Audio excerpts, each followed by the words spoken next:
Good morning viewers. I'm doctor Shirisha, gynaecologist from Mavira fertility hospital. ఈరోజు నేను చెప్పబోయే టాపిక్ అబౌట్ కాంట్రాసెప్షన్.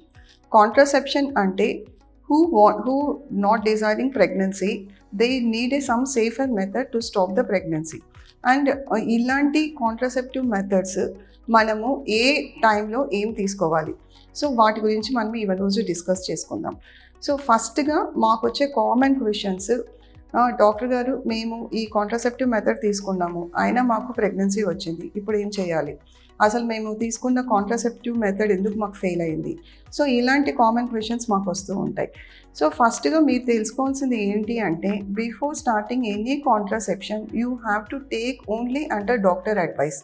సో మీరు ఓన్గా ఉండేసి మీ ఫ్రెండ్ చెప్పిందనో, లేకపోతే డైరెక్ట్గా మీరు మెడికల్ షాప్కి వెళ్ళేసి మీరు వితౌట్ ప్రిస్క్రిప్షన్ ఉండేసి మీరు ట్యాబ్లెట్ తీసేసుకోవడము, లేకపోతే ఇలాంటి ప్రాబ్లమ్స్ వల్ల ఉండేసేసి డెఫినెట్గా ఉండేసేసి ఫెయిల్యూర్ ఛాన్సెస్ ఎక్కువ ఉంటుంది. దానికి తోడు మీకు ఇంకా వేరే ఏమన్నా అదర్ మెడికల్ ప్రాబ్లమ్స్ కూడా రావచ్చు. సో ఇలాంటివన్నీ మీరు గుర్తుపెట్టుకొని, so until unless doctor prescribe చేసిన మీదటే మీరు కాంట్రాసెప్టివ్ మెథడ్ అనేది వాడాలి.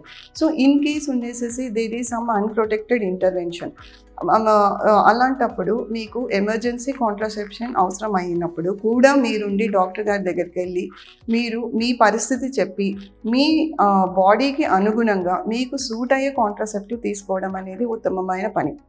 సో ఫస్ట్ ఉండేసి కాంట్రాసెప్షన్ అనేది మీ ఏజ్ బట్టి, మీ అంటే మీ ప్యారిటీ బట్టి, అంటే మీకు ఆల్రెడీ 1 చైల్డ్ ఉన్నారా, లేదా మీరు నల్లి ప్యారసా, సో ఉండేసేసి మీకు ఏమైనా మెడికల్ ప్రాబ్లమ్స్ ఉన్నాయా, అంటే BP, sugar, thyroid, allergy, asthma, ఇంకా హార్ట్ ప్రాబ్లము, కొంతమందికి మైగ్రేన్ హెడేక్, కొంతమందికి ఆల్రెడీ స్ట్రోక్ రావడము, ఇంకా ఇతరత్ర వేరే ఏమైనా లివర్ ప్రాబ్లమా, కిడ్నీ ప్రాబ్లమా, సో ఇంకా గాల్ స్టోన్స్ ఏమైనా ఉన్నాయా, సో ఇంకా ఉండేసేసి మీకు బ్రెస్ట్ క్యాన్సర్, తర్వాత సర్వైకల్ క్యాన్సర్, ఎండోమెట్రియం ఎలా ఉంది, ఓవరీస్లో ఏమైనా సిస్ట్లు ఉన్నాయా, సో ఇలాంటివన్నీ చెక్ చేసి పిమ్మటే మీకు ఉండేసేసి డాక్టర్ గారు ప్రిస్క్రైబ్ చేయడం జరుగుతుంది.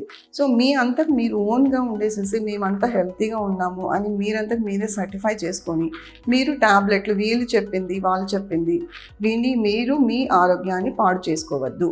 ఎందుకంటే most of the contraceptives have got hormones. So ఇలాంటి ఇంకొకటి, ఈ మధ్యకాలంలో మనకి ఎమర్జెన్సీ కాంట్రాసెప్షన్ అనేది చాలా పాపులర్ అయినాయి.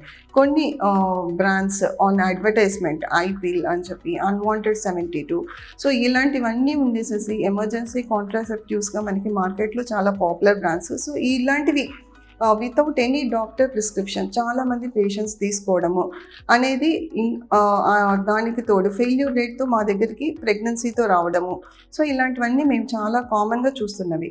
సో ఇలాంటివి ఏంటి అంటే, ఐపిల్ అనేది వితౌట్ ఎనీ డాక్టర్ ప్రిస్క్రిప్షన్ తీసుకోవద్దండి. ఎందుకంటే it contains A high doses of progesterone. And ఇప్పుడు ఐపిల్ అనేది కూడా it is an emergency contraceptive. The name itself suggests that it is an emergency, కానీ it is used like a regular contraceptive.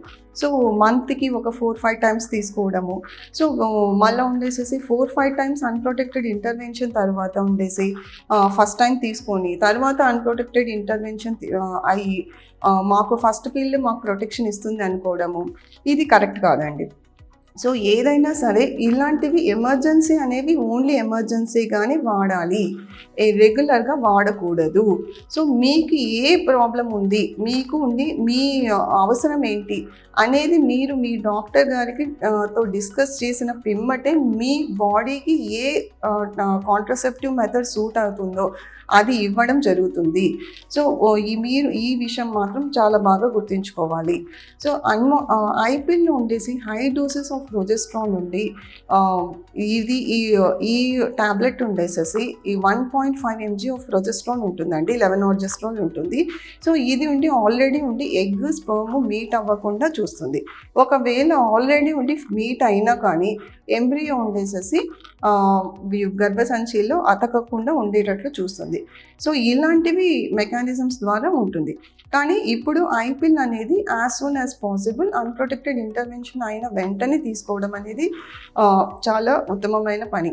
So ఇప్పుడు unwanted 72 అంటే within 72 hours లోపల తీసుకోమని మనకి చెప్తున్నారు.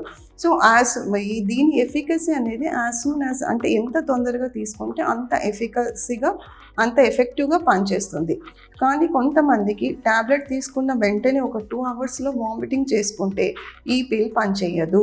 సో ఈ పిల్ అంతా వామిటింగ్లో వెళ్ళిపోతుంది కాబట్టి ఈ పిల్ పనిచేయదు.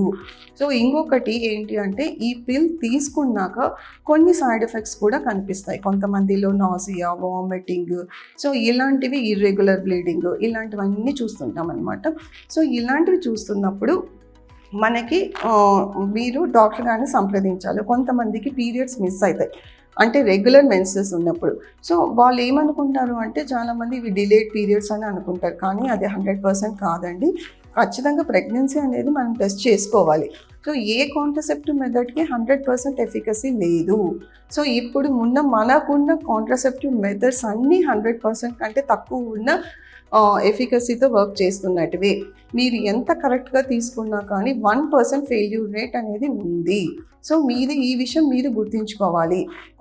చాలామంది ఉండేసేసి ఏ డే ఆఫ్ మెన్స్ట్రువల్ సైకిల్లో తీసుకున్నాము అనేది కూడా చాలా ఇంపార్టెంట్. సో ఇవన్నీ మీరు పరిగణలోకి తీసుకోవాలి. సో అందుకే మీరు మీరు ఏ కాంట్రసెప్టివ్ మెథడ్ కూడా వితౌట్ ఎనీ డాక్టర్ సజెషన్ మీరు తీసుకోకూడదు. మీ అంతకు మీరు ఓన్గా తీసుకోకూడదు. ఎందుకంటే చాలా కండిషన్స్ పరిగణలోకి తీసుకొని మాత్రమే మీకు పిల్ అనేది ప్రిస్క్రైబ్ చేయడం జరుగుతుంది.